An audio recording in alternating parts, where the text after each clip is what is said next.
என்னை நோக்கி பார், என்னை நோக்கி கூப்பிடு. நீ அறியாததும் உனக்கு எட்டாததுமான பெரிய காரியங்களை உனக்கு அறிவிப்பேன். எரேமியா 33:3.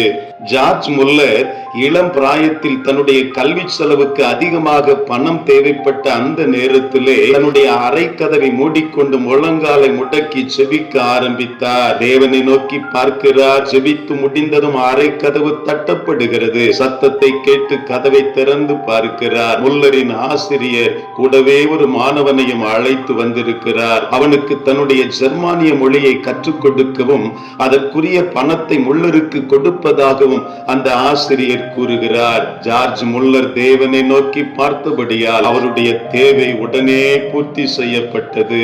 நாட்களோ காலங்களோ தாழ்த்தாமல் அந்த நிமிடமே முல்லருக்கு தேவையான பணத்தை ஆண்டவர் கொடுத்ததை பார்க்கிறோமே.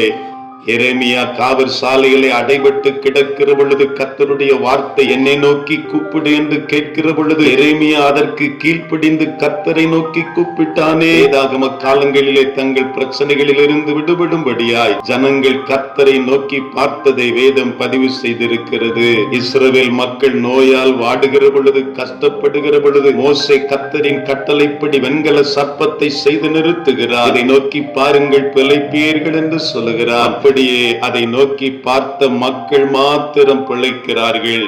நாம் நமது தேவைகளை பூர்த்தி செய்யும்படியா அநேக நேரங்களிலே மனிதர்களுடைய கரங்களை நோக்கி பார்க்கிறோமே. அவர்கள் வாயிலிருந்து ஏதாவது வார்த்தை வெளிப்படாதா, நமக்கு சாதகமான வார்த்தைகள் வெளிப்படாதா என்று ஏங்கி நிற்கிறோமே.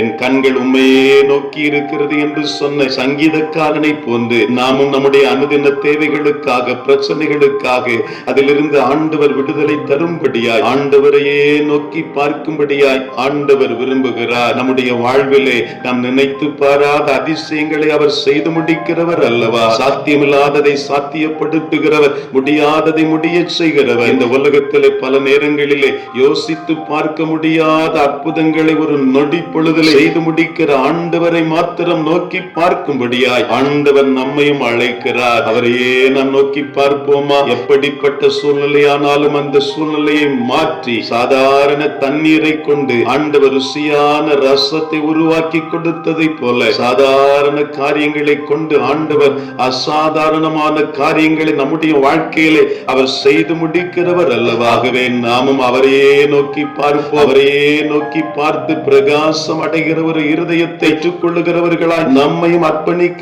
அழைக்கப்பட்டிருக்கிறோம். அறியாததும் எட்டாததுமான பெரிய காரியங்களை ஆண்டவர் நம்முடைய வாழ்க்கையில செய்ய வல்லவர்.